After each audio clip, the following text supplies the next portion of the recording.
Hi everyone, it's Marissa Williams. Thanks for joining us. Today we're going to talk about writing. Obviously that's something that's near and dear to my heart since I have more than 100 books published at this time. Yes, I received my master's in writing from the Johns Hopkins University, and they taught me a lot of good things, including the fact that nobody cares if you write a book. Honestly, if somebody writes a book or not, the world will continue to spin. So it's one of those things, a lot of people get the image that the $1 million fairy is going to come down if you write a book, and still waiting for that $1 million fairy to show up, so if you see him, send him my way, okay? It's just not realistic that every single book is going to bring $1 million into somebody's bank pocket. It's just, I mean, it would lovely if it worked that way. It's just not ideal. So, but why should we continue to write if it doesn't matter? Well, for me, venting. Nobody wants to hear me complain. I try. Nobody wants to hear it. I get shut down all the time. And so if I want to complain about something, I'll write about it. If somebody pisses me off, I'll kill them in a book. I don't want to do it in real life, but some of those same feelings, I can vent my frustrations, fantasize however I want in a book. Nobody can tell me otherwise because I'm just writing down my thoughts and feelings. It's for me, it's personal. If other people like it, it's a bonus. Of course, there's always exceptions. You know, if I'm writing for a newspaper or magazine, not always necessarily just for me, right? Now I've got other people to consider. Now it's more about the person that the article is about, their family. They're going to be excited to read it. They want to go out and grab it, right? So you have to know your audience, know your intentions when you're writing. Sometimes it's personal, just a vent out a feeling. Sometimes it's business related, in which case you don't want to be the person that causes a lawsuit. One of the things they teach you in business communications, you want to be very selective in your apologies if you are representing a corporation. And knee-jerk reaction when something goes wrong, we always as people are like, oh, I'm sorry. We've been taught that since little kids. Say you're sorry. Say you're sorry. Be a good person. Say you're sorry, right? And most of the time that's great manners, and you want to say, yeah, oops, my bad, right? But if you are representing a corporation, I know we have some surge techs in there. Let's give an example like that. Say you botched a surgery. You wouldn't just say, oh, my bad. I let that scalpel slip and you kind of, whoopsie. You don't admit guilt, even if it is your fault. You don't put it in writing. You don't write it in writing unless somebody is specifically telling you to do it. So you can acknowledge the situation, propose a solution to the situation, but you don't want to necessarily say, oh, our fault, this is what happened, so you can sue us later, and you have it in writing to prove it, right? You don't be that person. So be selective in your responses. Again, you want to be politically correct. You want to be nice. You want to be pleasant. You always want to end writing, especially in the corporate world, on a happy note with a complimentary closing. You want to have a nice salutation or greeting. Hey, how you doing? So let's give an example of, say, like a movie theater, for example. Say someone had a bad experience, and maybe the projector went down during the film, or old school films used to catch fire, right? So it would stop a film because, whoopsie, it caught fire. I used to work in theater down in West Virginia back when I was like 17, believe it or not. And that happened when we were watching the movie Belly, when that came out in like 97, I think it was. We were watching it, and literally it caught fire. The whole film caught fire, so it's like, whoopsie, our bad. And that's a little bit of a different situation, but there you want to acknowledge the situation. This is what happened. The projector did caught fire. We did not foresee this happening, and we would like to make this up to you by offering you a free coupon for another video or a discount on popcorn or whatever. Every company has their own policy as far as how to handle things. But like I said, you just want to be careful what you put in writing, because you don't want liability coming back and you being the person that caused a lawsuit, or else that could cause your job, right? And you might have to stand up in court too. So you don't have to do that if you don't want to. So don't be the person that causes a lawsuit. And like I said, when it comes to your own writing, write whatever the hell you want. If somebody pisses you off, write a letter to them, tell them everything you think about it, but don't send it, just burn it or whatever, Again, you don't want that laying around for them to find later necessarily. So burning is a good thing if you don't want that paper trail, or fictionalize it. I'm a big fan of doing that. So say somebody pisses me off and maybe it's a guy, maybe I'll turn him into a girl in the story. Well, you can't say it's you, this is a girl in the story, and maybe I'll set that girl on fire or something.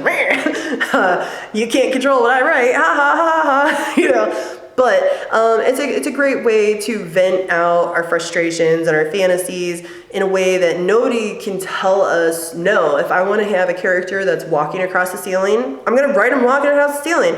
I don't care if it's technically able to happen or not. If I want to write somebody walking up a wall like Spider-Man, I'm going to write it. Spider-Man, great example. Is somebody have these superpowers and this and that? Well, in a book they can. In a fantasy world they can.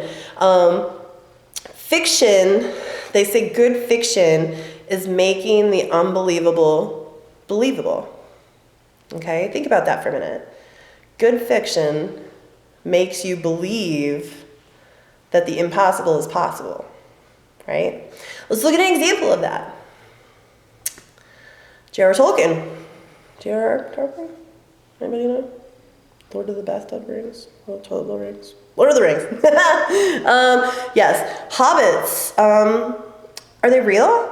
As far as we know, I've never met one. I'm not saying they couldn't be real, but when you read this book, we accept the fact that this author is saying that they do exist, and so we're buying into it, and we're like, okay, I'm going to follow you on this journey. I'm going to say that there is a Middle Earth. I'm going to say that there are hobbits. I'm going to say there are wizards. I'm going to believe you with this, and we're going to, you tell us what they are. What do they look like? Oh, they got feet that are furry and this and that. Okay, I'm with you on this. They got hairy toes. Okay, I got you. Okay, and so he creates this world. He tells us what these characters are like. We believe it because they go into such great detail that we can picture this Middle Earth. We picture these hobbits going on this journey, and we're buying into it, right?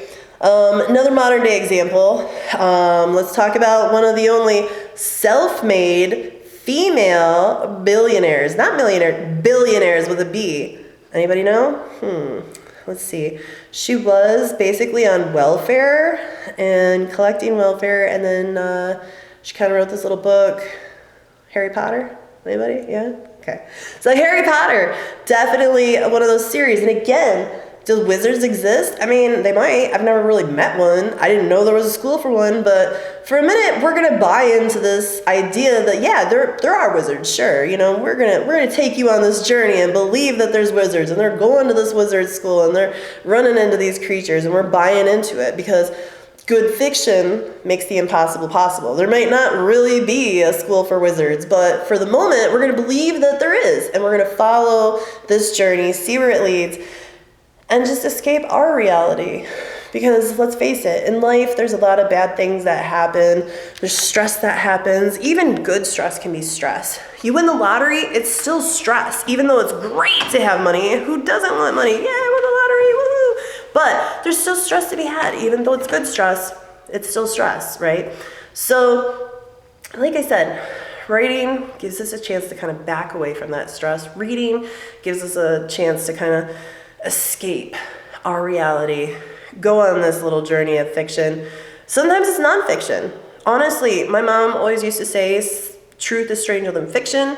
The longer I've been on the planet, I'm like, holy moly, you are right. Some of these things I couldn't even make up. And if you want some examples, look at like the stupid criminal of the day reports. I don't know if you guys ever see that on the TV. I know Florida makes a lot of appearances on that list. But crazy people do crazy things, and some of the things you're like, how could somebody even think that that was possible? Why would they do that? Truth is stranger than fiction. You get somebody on a lot of drugs doing some crazy stuff, and we're like, what? Why? But when you're on drugs, it sounds like a great idea, but the rest of us are just like, you gotta be joking, right? So Truth can be stranger than fiction. And again, your approach to writing is going to be different depending on what you're writing. You're going to write a letter to your lover a lot different than a letter to your priest, I would imagine, or your boss. You're going to address kids a little different than a room full of doctors, you know, and let me give you an example of that. You walk into a room of doctors or medical professionals and you start talking about your femur, and most people probably know what you're talking about. You say your femur to little kids and they're like, is that like a lemur? Is that like, huh? What is that? And then if you're like, oh, it's a bone. Oh, okay, well, I kind of know what a bone is. Where is it? You know? So you're going to have to explain it more because they're younger. You're going to use shorter sentences, smaller words, right? If you're in a room full of doctors, you could say stuff like, yeah, Fournier's gangrene, blah, blah, blah. The study shows, you know, that this necrotizing fasciitis. And, you know, again, you do that to a room full of preschoolers and they're like, say what now? Can you back up? Like, what? You know, they don't know what gangrene is, you know, let alone that specific form of it, let alone, you know. So depending on who your audience is, you're going to approach your writing different. You want to know your audience. You want to know, what do they know? What do they don't know? What do I have to explain? What do I not have to explain? Again, a room full of doctors probably knows, and you might not have to explain to them medical terms, but little kids, you're going to have to explain what some of those terms mean. They're like, what, where, huh? You know, so again, can keep that in the back of your mind. And again, if it's your own personal writing, journal it. You can vent so many frustrations. Somebody pisses you off, write it down. You don't ever have to show anybody. You don't have to do anything with it. But sometimes just venting it out when nobody else will listen will help with that stress of just daily life. So I always tell people, do what works for you. If writing is something that you like to do, I don't care if you're writing music, if you're writing poetry, doesn't matter. It can be a novel. It can be a mixture of all of it. It can be painting. It doesn't matter. Get creative with it. Vent out your frustrations. It'll help you from venting it out in less productive ways, like punching a wall or something stupid. And then you're like, I'm going to pay for that wall. You know, we don't like that. You know, so hey, do what's free. Grab a piece of paper and a pen and just start writing away your frustrations. If that's what works for you, do it. Of course, if y'all have any questions about writing, you can always get a hold of me and I'll be more than happy to give any advice that I can, okay? Thanks so much for joining us. We'll have another talk soon. Have a good one.